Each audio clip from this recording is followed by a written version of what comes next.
Welcome viewers, welcome to our YouTube channel. तो आज की जो वीडियो है इसके मुतालिक ये जो है हम रिटर्न फंक्शंस के मुतालिक है। तो वीडियो स्टार्ट करते हैं। तो सबसे पहले जो है हमने पिछले वीडियोस में देखा कि फंक्शंस क्या होते हैं और इसमें जो है हम शॉर्ट टर्म में फंक्शन किस तरह लिख सकते हैं। ठीक है, रिटर्न फंक्शंस क्या होते हैं? फंक्शंस आपको मालूम है क्या है कि फंक्शन उसके एक कोड ऑफ ब्लॉक हैं। तो वो जो जिस वक्त उसको एग्जीक्यूट किया जाता है तो उस ब्लॉक के अंदर जितना कोड होता है वो तमाम का तमाम एग्जीक्यूट हो जाता है। लेकिन रिटर्न फंक्शन के अंदर कोड ऑफ ब्लॉक एग्जीक्यूट होता है और एग्जीक्यूट होने के बाद रिटर्न के अंदर कोई ना कोई वैल्यू हमें रिटर्न एज अ रिटर्न मिलती है। तो देखते हैं रिटर्न फंक्शन क्या होते हैं। तो सबसे पहले जो है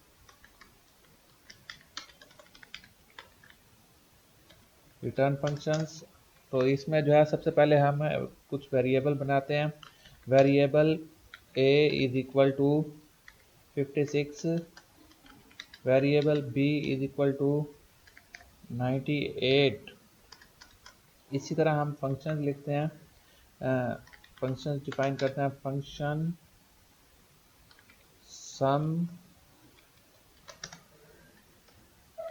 तो दोस्तों ये जो है हम अगर फर्ज करो कि सम और इस तरह के एक कीवर्ड बाय डिफ़ॉल्ट वाले जो है ये बाज़ कुछ एरर भी दे सकते हैं। सम सम में जो है आप अपना जो है कुछ, तो यहाँ पर हम सम लगाते हैं और ये जो है सम जो है हमारा दो जो है वेरिएबल्स लेगा।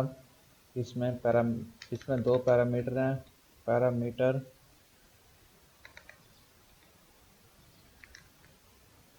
Parameter 1, parameter 2। तो इसमें जो है ये अब इसके अंदर जो है हम इन पैरामीटर्स को हम क्या करना है, हमने रिटर्न a प्लस b। तो चलिए अब हम इसको देखते हैं कोड को सब। तो इसमें गो लाइव सर्वर को हम क्लिक करके इसके अंदर गो लाइव जाते हैं। हमारी index dot H T M L आप देख सकते हैं कि इसमें फंक्शन डॉट जी एस है हमारी, और ये तमाम का तमाम चीज़ें हैं। अब इसको अंदर रिटर्न डॉट जी एस हम इसकी ओपन करते हैं।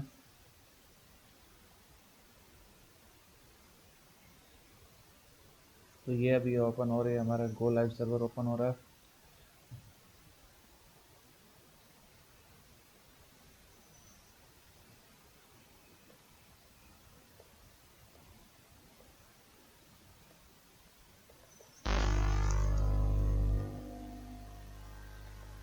तो दोस्तों ये जो है गो लाइव सर्वर हमारा ओपन हो गया और कंप्लीट हो चुका हुआ है ये go live server.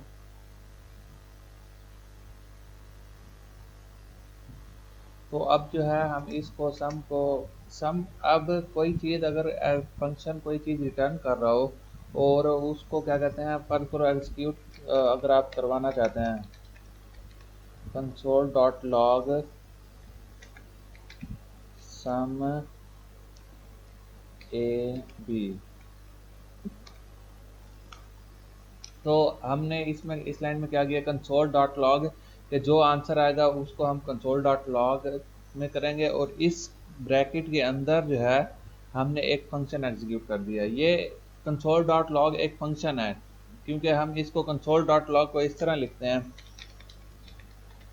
Console dot log एक फंक्शन है जो कि बिल्ट इन फंक्शन है जावास्क्रिप्ट के अंदर और काफ़ी प्रोग्रामिंग लैंग्वेज के अंदर जो है ये एक बिल्ट इन फंक्शन है। कंसोल डॉट लॉग ये एक बिल्ट इन फंक्शन है। इसके अंदर हमने एक और फंक्शन एग्जीक्यूट करवा दिया है। वो क्या करेगा, वो रिटर्न करेगा वैल्यू को। तो अब जो है इस लाइन को हम कमेंट आउट कर देते हैं और इसको कंट्रोल सेव करते हैं और इसके बाद जो है हम इसका कंसोल ओपन करते हैं। तो आप देखें कंसोल के अंदर इसका आंसर आया हुआ है। अगर फर्ज करो आप कंसोल डॉट लॉग हम अगर इसको ओपन कंसोल डॉट लॉग में नहीं लिखते तो और ऐसे डायरेक्ट लिख देते हैं। तो अगर हम ऐसे डायरेक्ट लिख दें इसको कि फंक्शन सम ए बी, और इसको लिखें और कंट्रोल सेव करें तो आप देखें कंसोल डॉट लॉग में कहीं पर भी नहीं आया। और जबकि ये सिर्फ जो है इसका जो आंसर है वो सिर्फ इसी फाइल के अंदर महदूद है, कंसोल डॉट लॉग में उसकी आउटपुट नहीं आई। अब ये एक आउटपुट है। अगर अब ये इसके अंदर ये रिटर्न है, रिटर्न का मतलब ये है कि ये कुछ ना कुछ ये आउटपुट दे रहा है। आउटपुट को जो है हमने इसको बेस जो सबसे बेस्ट प्रैक्टिस होती है उसको जो है हम सेव करना होता है एक रिटर्न फाइल के अंदर। जैसे कि एक कॉन्स्ट वेरिएबल के अंदर कर लें या आप किसी भी फाइल के अंदर कर लें, constant sum is equal to sum sum variable is equal to. तो ये जो है आप इसका जो है पैरामीटर सेव कर लें। तो अब इससे क्या होगा, इससे ये कंट्रोल सेव होगी और इसके अंदर अगर हम इसको अगर हम इसको करें यहाँ पर, अगर हम इसको एग्जीक्यूट करें तो इसका मतलब ये है कि ये हमें जिस वक्त हमें इस फंक्शन का सम और इसका आंसर रिक्वायर होगा तो वो जो है इस वेरिएबल के अंदर सेव है। अगर आप कॉन्स्ट में नहीं सेव करना चाहते, अगर आप लेट में सेव करना चाहते हैं, जैसे कि एक आंसर है आप उसके अंदर आंसर के अंदर आप सेव करना चाहते हैं और आप हर वक्त मतलब आंसर के अंदर सेव करना चाहते हैं, जैसे कि let answer sum is equal to A B. तो उसके बाद अगर फिर आप दोबारा भी आंसर में सेव करना चाहते हैं आप दोबारा भी कर सकते हैं, आंसर सम 121। तो आप इसमें सेव करना चाहते हैं तो उसके बाद जो है आप ये सम वैल्यू ख़त्म हो गया तो आंसर आप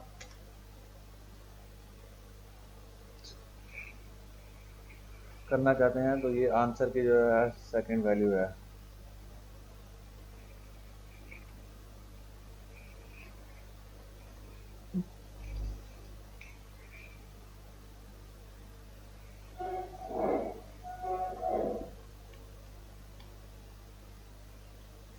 ANSWER।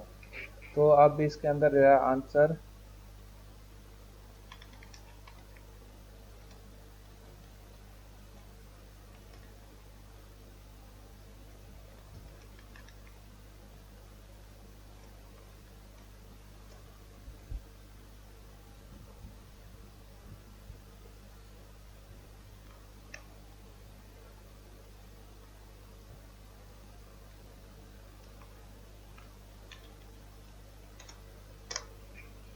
ये आंसर की वैल्यू 154 है। वो जो इसके अंदर सम ए और बी के अंदर है इसको ये वो नहीं, इसको नहीं उठा रहा ये कि ये मतलब हमारा इसको क्यों नहीं उठा रहा। हम इसको दोबारा करके देख लेते हैं। Answer is equal to some variable C is equal to 87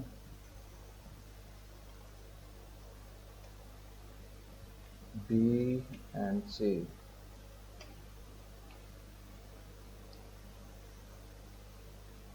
और अब इसके अंदर हम आंसर, इसके बाद जो है हम आंसर की डायरेक्ट वैल्यू हम कंसोल डॉट लॉग कर लेते हैं कि कंसोल डॉट लॉग आंसर।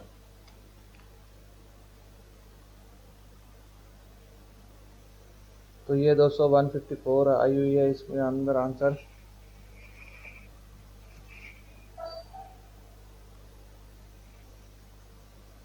ये ऐसा क्यों है दोस्तों कि क्योंकि हमने ये एरर क्यों आ रहा है, क्योंकि आंसर के अंदर जो है हमने पहले देखा था कि जब अगर हम इस तरह वार के अंदर वेरिएबल करें तो वार और लेट के साथ जो है वो हमारी,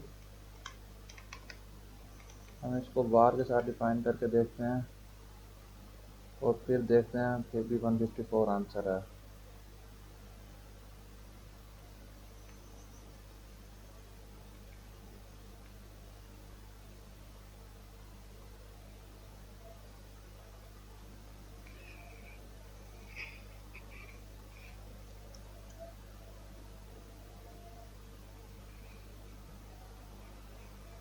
तो दोस्तों रिटर्न फंक्शन का मकसद जो होता है वो इसको रिटर्न करना है, हमारा कोई ना कोई चीज़ रिटर्न करना होता है।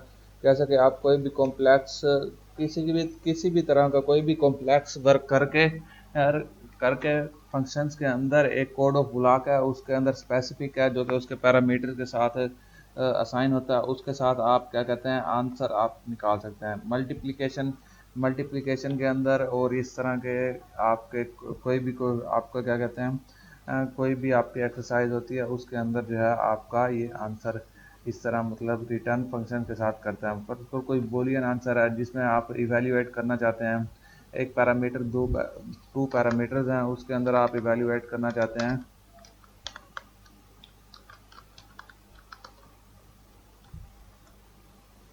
तो इसमें आप इवेल्युएट करना चाहते हैं, आप क्या करना चाहते हैं इसमें पैरामीटर 1 पैरामीटर 2 है इसके अंदर, और इसके अंदर आप क्या इवेल्युएट करना चाहते हैं if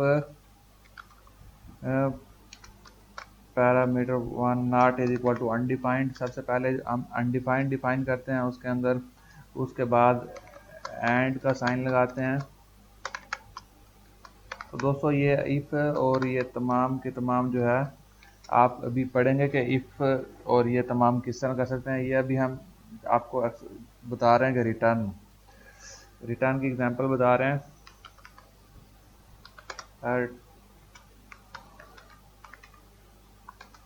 not is equal to undefined and सबसे पहले आप अनडिफाइंड को चेक करेंगे, उसके बाद फर्ज करो एंड आप इक्वालिटी को चेक कर रहे हैं।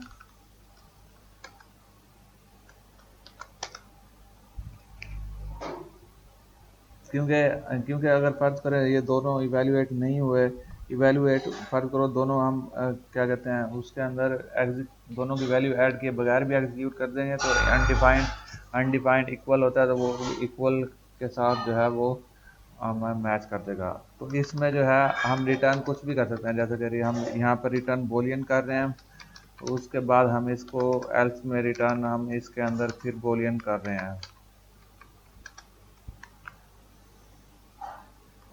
तो जैसा कि यहाँ पर हम इसमें कर देते हैं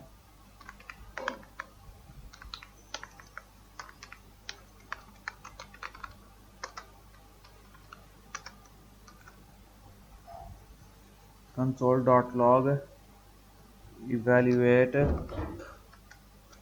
अब जो है इसके अंदर दो पैरामीटर हम ऐड करते हैं, स्ट्रिंग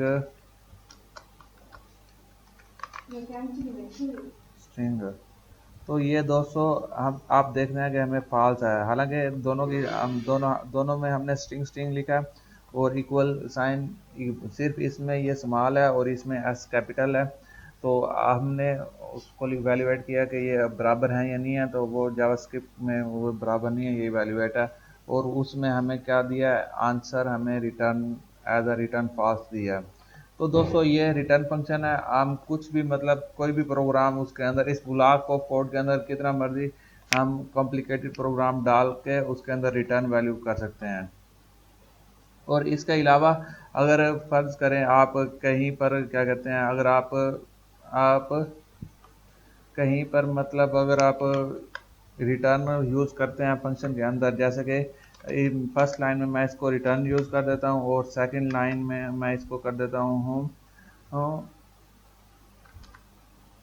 सम, तो इस सेकंड लाइन में मैं कर देता हूँ इसको